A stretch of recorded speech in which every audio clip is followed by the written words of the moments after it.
Hi ಎಲ್ಲರಿಗೂ ನಮಸ್ಕಾರ ನನ್ನ ಚಾನೆಲ್ಗೆ ಸ್ವಾಗತ. ಇವತ್ತು ಡೈಲಿ ವ್ಲಾಗ್ ಮಾಡ್ತೀನಿ. ಜಸ್ಟ್ ಇವತ್ತು ಎಲ್ಲೆಲ್ಲಿ ಹೊರಗಡೆ ಹೋಗ್ತೀವಿ ಇಲ್ಲ ಮನೇಲಿ ಏನು ಮಾಡ್ತೀವಿ ವೀಕೆಂಡ್ ಇವತ್ತು. ಸೊ ಜಸ್ಟ್ ಕಾಮನ್ ಡೇ, ನಮ್ದೇನು ಅಂತ ರೊಟೀನ್ ಎಲ್ಲ ಏನೂ ಇಲ್ಲ. ಸೊ ಇವತ್ತು ಏನೇನು ಮಾಡ್ತೀವಿ ಅನ್ನೋದು ಕಾಮನ್ ಆಗಿ ತೋರಿಸ್ತೀನಿ ಅಷ್ಟೇ. ಹಾಗೆ ಇನ್ನು ಯಾರೆಲ್ಲ ನನ್ನ ಚಾನಲ್ನ ಸಬ್ಸ್ಕ್ರೈಬ್ ಮಾಡ್ಕೊಂಡಿಲ್ಲ ಫಸ್ಟ್ ಹೋಗ್ಬಿಟ್ಟು ಸಬ್ಸ್ಕ್ರೈಬ್ ಮಾಡ್ಕೊಳ್ರಿ. ಇವತ್ತು ನಮ್ಮ ಫ್ರೆಂಡ್ ಅವ್ರ ಅಮ್ಮ ಬರ್ತಾ ಇದ್ದಾರೆ ಇಂಡಿಯಾದಿಂದ. ಸೊ ಇಂಡಿಯಾದಿಂದ ಪೇರೆಂಟ್ಸ್ ಬರ್ತಾ ಇದ್ರೆ ತುಂಬಾ ಖುಷಿ ಆಗ್ತದಲ್ಲ. ಅದು ನಮ್ಮ ಪೇರೆಂಟ್ಸ್ ಒಂದೇ ಅಲ್ಲ, ಫ್ರೆಂಡ್ಸ್ ಪೇರೆಂಟ್ಸ್ ಬಂದ್ರು ತುಂಬಾ ಖುಷಿ ಆಗ್ತದೆ. ಅವರು ಸೀದಾ ಸಿಯಾಟ್ಲಿಗೆ ಬಂದಿಲ್ಲ, ಅವರು ಸ್ಯಾನ್ ಫ್ರಾನ್ಸಿಸ್ಕೋಗೆ ಬಂದಿದ್ರು. ಸೊ ನಮ್ಮ ಫ್ರೆಂಡ್ ಹೋಗ್ಬಿಟ್ಟು ಅಲ್ಲಿಂದ ಅವ್ರ ಅಮ್ಮನ ಕರ್ಕೊಂಡು ಬರ್ತಾ ಇದ್ದಾರೆ. ಅಂಡ್ ಇವತ್ತು ಮಧ್ಯಾಹ್ನ ನಾನೇ ಅವ್ರಿಗೆ ಊಟನೂ ಪ್ರಿಪೇರ್ ಮಾಡಿ ಕೊಡೋಣ ಲಂಚ್ ಅವ್ರಿಗೆ ಅಂತ ಅನ್ಕೊಂಡಿದ್ದೆ. ಅದಕ್ಕೆ ಅದನ್ನ ಪ್ರಿಪೇರ್ ಮಾಡಿದೆ. ಅಂಡ್ ಇವಾಗ ನಾವು ಹೋಗಿ ಅವ್ರನ್ನ ಪಿಕ್ ಬೇರೆ ಮಾಡ್ಕೊಂಡು ಬರ್ತೀವಿ. ನಮ್ದು ಹೆಂಗೆ ಅಂದ್ರೆ ಇಲ್ಲಿ ಫ್ಯಾಮಿಲಿ ಇರಲ್ಲ, ನಾವೆಲ್ಲ ಫ್ರೆಂಡ್ಸ್ ಅಷ್ಟೇ ಇರ್ತೀವಲ್ಲ. ಅಂಡ್ ಈಗ ನಾವು ಟ್ರಿಪ್ ಹೋದಾಗ ಅವ್ರು ನಮಗೆ ಡ್ರಾಪ್ ಪಿಕಪ್ ಮಾಡ್ತಾರೆ. ಈಗ ಅವ್ರಿಗೆ ಬೇಕು ಅಂದ್ರೆ ನಾವಿರ್ತೀವಿ ಪಿಕಪ್ ಡ್ರಾಪ್ಗೆ. ಸೊ ಅದು ಆ ತರ ಇದ್ರೇನೆ ನಾವು ಒಂಥರ ಫ್ಯಾಮಿಲಿನ ಅಷ್ಟೊಂದು ಮಿಸ್ ಮಾಡ್ಕೊಳ್ಳಲ್ಲ ಅಂತ ಫೀಲ್ ಬರ್ತದೆ. ಹಂಗಾಗಿ ನಾವೆಲ್ಲ ಸ್ವಲ್ಪ ಕ್ಲೋಸ್ ಆಗೇ ಇರ್ತೀವಿ. ಅಂಡ್ ಇವತ್ತು ಅವ್ರ ಅಮ್ಮ ಬರ್ತಾ ಇದ್ದಾರೆ ಅಲ್ಲ. ಸೊ ಆಂಟಿಗೆ ಒಂದೇ ಸಲ ಬಂದ ತಕ್ಷಣ ಹೊರಗಿನ ತಿನ್ನೋದ್ರ ಬದಲು ಮನೆ ಊಟ ಕೊಟ್ರೆ ಚೆನ್ನಾಗಿರ್ತದೆ ಅನ್ಬಿಟ್ಟು ನಾನು ಮನೆಯಲ್ಲೇ ಏನಿಲ್ಲ ಸಿಂಪಲ್ ಆಗಿ ಫುಲ್ ತರಕಾರಿ ಹಾಕಿ ಹುಳಿ ಮಾಡಿದೆ, ಅನ್ನ ಆಮೇಲೆ ಮೊಸರು. ಸುಮ್ಮನೆ ಬಂದ ತಕ್ಷಣ ಅವ್ರಿಗೆ ತುಂಬಾ ನಾವೇನು ಮನೇಲಿ ದಿನ ತಿಂತೀವಿ ಅದನ್ನ ಕೊಟ್ರೆ ಒಂದ್ ಸ್ವಲ್ಪ ಅವ್ರಿಗೆ ಆರಾಮ್ ಅನ್ಸ್ತದೆ ಅನ್ಬಿಟ್ಟು ನಾನು ಇಷ್ಟನ್ನು ಪ್ರಿಪೇರ್ ಮಾಡೀನಿ. ಸೊ ಇವಾಗ ಅದನ್ನೆಲ್ಲ ಪ್ಯಾಕ್ ಮಾಡ್ಕೊಂಡಿನಿ. ಇನ್ನ ರೆಡಿ ಆಗಿ ಇವಾಗ ಹೊರಡ್ಬೇಕು, ಯಾಕಂದ್ರೆ ಇನ್ ಸ್ವಲ್ಪ ಹೊತ್ತಿಗೆ ಅವ್ರ ಫ್ಲೈಟ್ ಲ್ಯಾಂಡ್ ಆಗ್ತದೆ. ಅಂಡ್ ಇನ್ನು ನಮ್ಗೆ ಅರೌಂಡ್ 1 hour ಟೈಮ್ ಅದೇ. ಸೊ ಇನ್ನೊಂದು 15 minutes ಅಲ್ಲಿ ನಾವು ಇಲ್ಲಿಂದ ಹೊರಡ್ತೀವಿ. ಅದಕ್ಕೆ ನಿಮ್ಗೆ ಒಂದ್ಸಲ ಕ್ಲಿಪ್ ತೋರಿಸ್ಬಿಡೋಣ ಅಂತ ಅನ್ಕೊಂಡು ಈ ವ್ಲಾಗ್ನ ಇವಾಗ ಶುರು ಮಾಡಿದೆ. ನಾನು ಮಾರ್ನಿಂಗ್ ಇಂದ ಮಾಡಿದ್ರೆ ಮತ್ತೆ ನನಗೆ ಎಲ್ಲ ಲೇಟ್ ಆಗ್ತದೆ ಅನ್ಬಿಟ್ಟು ನಾನು ಮಾರ್ನಿಂಗ್ ಇಂದ ಕ್ಯಾಪ್ಚರ್ ಮಾಡಲಿಲ್ಲ. ಸೊ ಇವಾಗ ನಾನು ನಿಮಗೆ ತೋರಿಸ್ತೀನಿ. ಇಲ್ಲಿ ನೋಡ್ರಿ, ಎಲ್ಲ ಕ್ಯಾರೆಟ್, ಬೀನ್ಸ್, ಆಮೇಲೆ ತೊಂಡೆಕಾಯಿ, ಟೊಮೆಟೊ, ಈರುಳ್ಳಿ ಎಲ್ಲ ಹಾಕ್ಬಿಟ್ಟು ಹುಳಿ ಮಾಡಿದೆ. ಆಮೇಲೆ ಇದರಲ್ಲಿ ಚಿಕ್ಕದ್ರಲ್ಲಿ ಮೊಸರು ಪ್ಯಾಕ್ ಮಾಡ್ತಾ ಇದ್ದೀನಿ. ಆಮೇಲೆ ಅನ್ನನೂ ಅದೇ.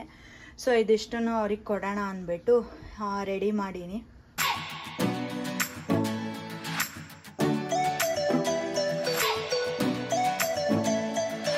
ಇವಾಗ ಎಲ್ಲ ಕ್ಲೋಸ್ ಎಲ್ಲ ಮಾಡಿದೆ ಆಯ್ತು. ಇನ್ನು ರೆಡಿ ಆಗ್ಬಿಟ್ಟು ಹೊರಡೋದೆ.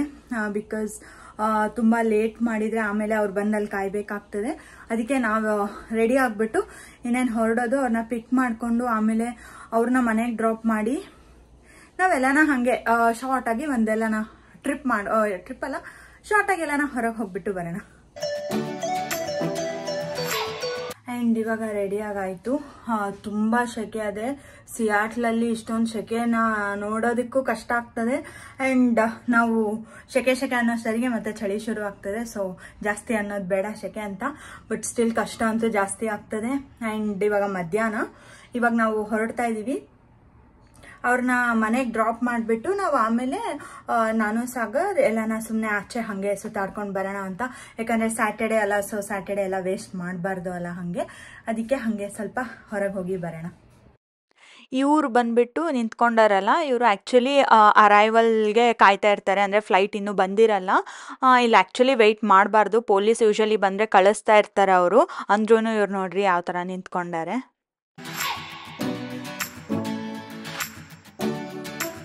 ಅವ್ರದ್ದು ಲಗೇಜ್ ಬರೋದಕ್ಕೆ ಸ್ವಲ್ಪ ಟೈಮ್ ಆಗ್ತದಂತೆ. ಅಂದ್ರೆ ಇನ್ನೂ ಲಗೇಜ್ ಬಂದಿಲ್ಲ. ಅದಕ್ಕೆ ನಾವು ಇಲ್ಲಿ ಸೆಲ್ ಫೋನ್ ವೇಟಿಂಗ್ ಏರಿಯಾ ಅಂತ ಮಾಡಾರೆ, ಅಲ್ಲಿ ವೆಯ್ಟ್ ಮಾಡ್ಬೋದು. ಈಗ ರೋಡಲ್ಲಿ ನಾನು ತೋರಿಸಿದ್ನಲ್ಲ ಮುಂಚೆ ಕ್ಲಿಪ್, ಆ ತರ ನಾವು ವೆಯ್ಟ್ ಮಾಡಲ್ಲ.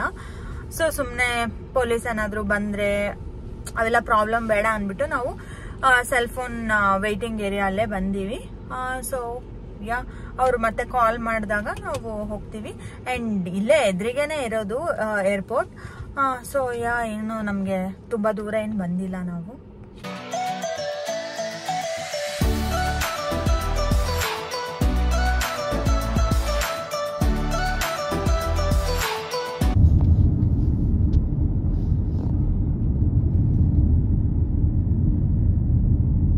ಈಗ ಬಂದ್ವಿ ಏರ್ಪೋರ್ಟ್ಗೆ. ಅವ್ರನ್ನ ಪಿಕ್ ಮಾಡ್ಕೊಳ್ಳೋಣ. ಆಮೇಲೆ ಅವ್ರನ್ನ ಫಸ್ಟ್ ಮನೆಗೆ ಡ್ರಾಪ್ ಮಾಡಿಬಿಟ್ಟು ನಾವು ಅದಾದ್ಮೇಲೆ ಎಲ್ಲಿ ಹೋಗ್ತೀವಿ ಅನ್ನೋದು ನಾನು ನಿಮಗೆಲ್ಲರಿಗೂ ತೋರಿಸ್ತೀನಿ. ಆಲ್ಸೋ ನಿಮ್ಮನ್ನ ಕರ್ಕೊಂಡು ಹೋಗ್ಬೇಕಲ್ಲ, ಕರ್ಕೊಂಡು ಹೋಗಿ ತೋರಿಸ್ತೀನಿ. ನೆಕ್ಸ್ಟ್ ನಾವು ಬಂದಿದ್ದು MTR ಅಂದರೆ ಮಾವಳ್ಳಿ ಟಿಫಿನ್ ರೂಮ್ಸ್. ಇಲ್ಲಿಗೆ ಬಂದಿದ್ವಿ. ಇವಾಗ ನಿಮ್ಮೆಲ್ಲರಿಗೂ ಗೊತ್ತಿರಬೇಕಲ್ಲ, ಸಿಯಾಟ್ಲಲ್ಲಿ ಓಪನ್ ಆಗದೆ ಅಂತ. ಆ್ಯಂಡ್ ರೇಟ್ ಒಂದು ಸ್ವಲ್ಪ ಜಾಸ್ತಿನೇ ಅದೇ, ಬಟ್ ಸ್ಟಿಲ್ ವರ್ತ್ ಅಂತ ಅನ್ನಿಸ್ತದಲ್ಲ. ಇಲ್ಲಿ ಟೇಸ್ಟೇ ತುಂಬ ಚೆನ್ನಾಗಿರ್ತದೆ, ಬ್ಯಾಂಗ್ಳೂರ್ ಟೇಸ್ಟೇ ಬರ್ತದೆ. ಮಸಾಲೆ ಪುರಿ ತೊಗೊಂಡಿದ್ವಿ. ಅದಾದಮೇಲೆ ನಾವು ರವಾ ಇಡ್ಲಿ ನಂದು ಫೇವ್ರೆಟ್. ಮಸಾಲೆ ಪೂರಿ ಬಂದುಬಿಟ್ಟು ಮುಂಚೆ ಬರೀ 4:30 to 5:30 ಅಂತ ಏನೋ ಇತ್ತು ಅಷ್ಟೇ. ಇವಾಗ ಆ ಥರ ಇಲ್ಲ, 5:30 to 8 o'clock ಈವ್ನಿಂಗ್ ಅಷ್ಟೋ ತನಕನೂ ಅದೇ. ಸೊ ನಾವು ಅಲ್ಲಿ ಹೋಗಿ ಅವೆರಡನ್ನು ಟೇಸ್ಟ್ ಮಾಡಿದ್ವಿ. ಅದಾದಮೇಲೆ ನೆಕ್ಸ್ಟ್ ಗೋಬಿ ಮಂಚೂರಿಯನ್ ತೊಗೊಂಡಿದ್ವಿ. ಇದಂತೂ ಸೇಮ್ ಬೆಂಗಳೂರಲ್ಲಿ ತಿನ್ನಂಗಿತ್ತು. ಅದಾದಮೇಲೆ ಬಂಗಾರಪೇಟ್ ಪಾನಿಪುರಿ ತೊಗೊಂಡ್ವಿ. ಇದು ಬೋಂಡಾ ಸೂಪ್. ಅದಾದಮೇಲೆ ಸಾಗರ್ ಕಾಫಿ ತೊಗೊಂಡ್ರು. ನಾನು ಕಾಫಿ ಕುಡಿಯಲ್ಲ.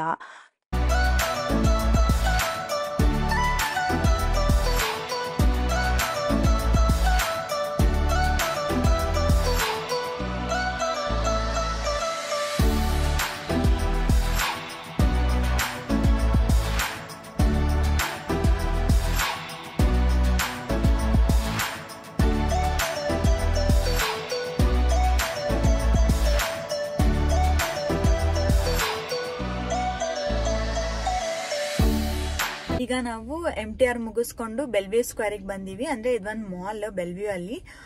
ಇಲ್ಲಿ ಒಂದು ಸ್ವಲ್ಪ ಹೊತ್ತು ಸುತ್ತಾಡ್ಕೊಂಡು ಆಮೇಲೆ ಮನೆಗೆ ಹೋಗೋಣ ಅಂದ್ಬಿಟ್ಟು ಇಲ್ಲಿಗೆ ಬಂದೀವಿ.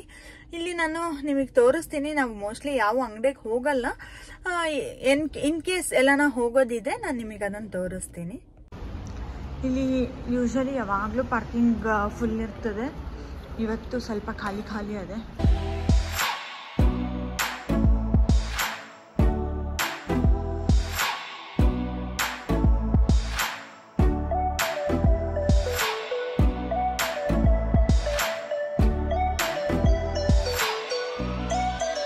ಲೆಗೋದೊಂದು ಶೋರೂಮ್ ಇತ್ತು, ಅದಕ್ಕೆ ಅಲ್ಲಿಗೆ ಬಂದಿದ್ವಿ.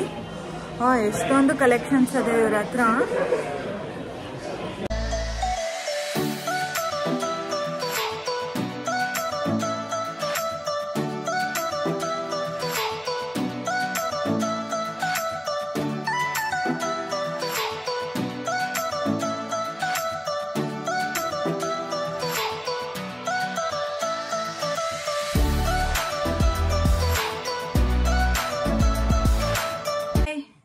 ಸೊ ನೆನ್ನೆ ವ್ಲಾಗ್ನೇ ಇವತ್ತು ಕಂಟಿನ್ಯೂ ಮಾಡ್ತಾ ಇದ್ದೀನಿ. ಬಿಕಾಸ್ ನೆನ್ನೆ ನಾನು ಈವ್ನಿಂಗ್ ಫುಲ್ ಟಯರ್ಡ್ ಆಗಿಬಿಟ್ಟಿದ್ದೆ ಆ್ಯಂಡ್ ನಾನು ಫುಲ್ ಕವರ್ ಮಾಡೋದಕ್ಕಾಗಲಿಲ್ಲ. ಅದಕ್ಕೆ ಇವತ್ತು ಎಲ್ಲೆಲ್ಲಿ ಹೋಗ್ತೀವಿ ಅನ್ನೋದು ಕೂಡ ತೋರಿಸ್ತೀನಿ. ಇವತ್ತೊಂದು ಏರ್ ಶೋ ನೋಡೋದಕ್ಕೆ ಹೋಗ್ತಾ ಇದ್ದೀವಿ ಆ್ಯಂಡ್ ಅದು ಇವತ್ತೇ ಲಾಸ್ಟ್ ಡೇ. ಸೊ ಇವತ್ತು ಹೋಗಲೇಬೇಕು ನಾವು. ಅದಕ್ಕೆ ಅದನ್ನು ನಿಮ್ಮ ಜೊತೆಗೆ ಶೇರ್ ಮಾಡ್ಕೊಳ್ಳೋಣ ಅಂತ ಅಂದ್ಕೊಂಡೆ. ಅದಕ್ಕೆ ಈ ವ್ಲಾಗ್ನ ಹಾಗೆ ಕಂಟಿನ್ಯೂ ಮಾಡ್ತಾ ಇದ್ದೀನಿ. ವ್ಲಾಗ್ನ ಫುಲ್ಲು ನೋಡ್ರಿ ಆ್ಯಂಡ್ ಎಂಜಾಯ್ ಮಾಡಿರಿ. ಈಗ ನಾವು ಹೋಗ್ತಾ ಇರೋ ಜಾಗ ಬಂದ್ಬಿಟ್ಟು ಇದು ಮೆಡೈನಾ ಅಂತ ಈ ಏರಿಯಾ. ಸೊ ಇಲ್ಲಿ ಆ್ಯಕ್ಚುಲಿ ಬಿಲ್ಗೇಟ್ಸ್ ಮನೆ ಇರೋದು ಇಲ್ಲೇ ಆ್ಯಂಡ್ ತುಂಬ ದೊಡ್ಡ ಮನೆ ಎಲ್ಲ ಸಿಗ್ತದೆ. ಆ್ಯಂಡ್ ಪ್ರಾಬಬ್ಲಿ ಜಾಸ್ತಿ ಬಿಲಿಯನೇರ್ಸ್ ಎಲ್ಲ ಇಲ್ಲೇ ಇದ್ದಾರೆ ಅಂತ ಅನ್ಕೊತೀನಿ ನಾನು. ಸೊ ನಾವು ಹೋಗ್ತಾ ಇರೋದು ಮೆಡೈನಾ ಬೀಚ್ ಪಾರ್ಕ್ ಅಂತ. ಇದು ಎಷ್ಟು ಚೆನ್ನಾಗದೆ ಆ್ಯಂಡ್ ತುಂಬ ದೊಡ್ಡದಂತ ಏನೂ ಇಲ್ಲ, ಬಟ್ ಚೆನ್ನಾಗದೆ. ನಾವು ಎಷ್ಟೊಂದು ಸಲ ಹೋಗ್ತಾ ಇದ್ವಿ. ಇಲ್ಲಿ ನಮಗೆ ಫಸ್ಟ್ ಟೈಮ್ ಪಾರ್ಕಿಂಗ್ ಪ್ರಾಬ್ಲಮ್ ಆಯಿತು. ಯಾಕಂದರೆ ಅಷ್ಟೊಂದು ಜನ ಬರ್ತಾರೆ ಅಂತ ನಾವು ಎಕ್ಸ್ಪೆಕ್ಟ್ ಮಾಡಿರಲಿಲ್ಲ. ಇಲ್ಲಿ ನೋಡ್ಬೋದು ನೀವು, ಇದು ಒಂಥರ ನಾವು ಇಂಡಿಯಾದಲ್ಲಿ ಎಲ್ಲನ ಜಾತ್ರೆಗೆ ಹೋದಾಗ ಇರ್ತಾರಲ್ಲ ಅಷ್ಟೊಂದು ಜನ. ಆಮೇಲೆ ಇಲ್ಲೇ ಐಸ್ ಕ್ರೀಮ್ದು ಒಂದು ಆಟೋ ಥರ ಇತ್ತು, ಇದಕ್ಕೂ ದೊಡ್ಡ ಕ್ಯೂ ಇತ್ತು. ಎಲ್ಲ ಕಡೆ ಗುಂಪಲ್ಲಿ ಜನ. ಯೂಶಲಿ ಇಲ್ಲೆಲ್ಲ ಇಷ್ಟೊಂದು ಜನ ಕಾಣಿಸ್ಕೊಳ್ಳಲ್ಲ. ಸೊ ಕಾಣಿಸ್ಕೊಂಡ್ರೆ ಏನೋ ಒಂಥರ ಡಿಫ್ರೆಂಟಾಗೆ ಫೀಲ್ ಆಗ್ತದೆ.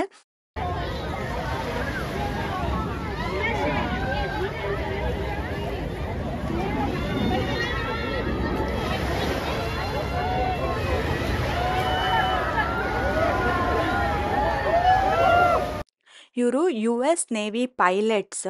ಸೊ ಇದು actually August first week every year ಈ ಥರ ಸ್ಟಂಟ್ಸ್ ಮಾಡ್ತಾರೆ ಇವರು. ಫಾರ್ 1 week ಈ ಥರ ಎಲ್ಲ ಈವೆಂಟ್ಸ್ ಇರ್ತದೆ. ಇದಕ್ಕೆ ಬ್ಲೂ ಏಂಜಲ್ಸ್ ಅಂತ ಹೆಸರಿಟ್ಟಿರೋದು. ಆ್ಯಂಡ್ ಇದು ಒಂಥರ ದೊಡ್ಡ ಈವೆಂಟ್ ಥರ ಸಿಯಾಟ್ಲಲ್ಲಿ. ಸೊ ಯಾರೂ ಯೂಶಲಿ ಮಿಸ್ ಮಾಡ್ಕೊಳ್ಳೋದಿಲ್ಲ, ಎಲ್ಲರೂ ಅಟೆಂಡ್ ಮಾಡ್ತಾರೆ ಇದಕ್ಕೆ.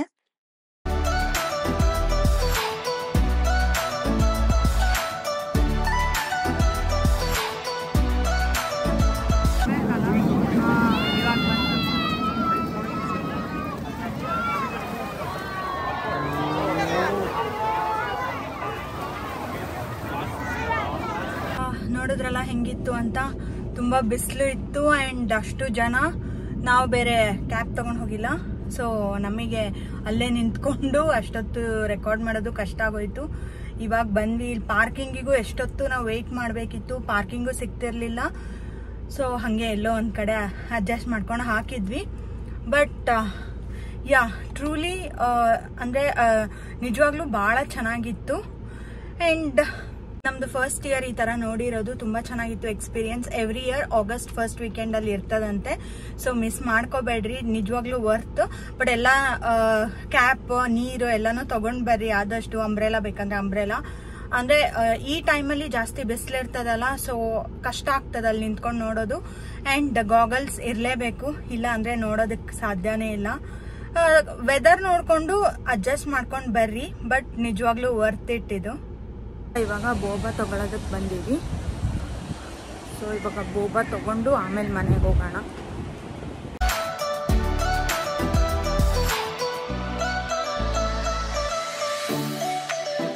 ಸೊ ನಂದು ಚಾಕ್ಲೇಟ್ ಬೋಬಾ ಇದು ಮಚ್ ನೀಡೆಡ್ ಇತ್ತು.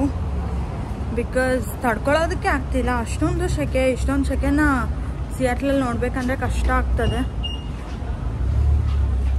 ನಿಮ್ಮೆಲ್ಲರಿಗೂ ಈ ನನ್ನ ವ್ಲಾಗ್ ಇಷ್ಟ ಆಯಿತು ಅಂತ ಅನ್ಕೊತೀನಿ. ಇಷ್ಟ ಆಗಿದ್ರೆ ಪ್ಲೀಸ್ ಲೈಕ್ ಮಾಡಿರಿ, ಶೇರ್ ಮಾಡಿರಿ ಮತ್ತು ಸಬ್ಸ್ಕ್ರೈಬ್ ಮಾಡ್ಕೊಳ್ರಿ. ಮುಂದಿನ ವೀಡಿಯೋಲ್ಲಿ ಸಿಗೋಣ. ಅಲ್ಲಿ ತನಕ ಬಾಯ್ ಬಾಯ್.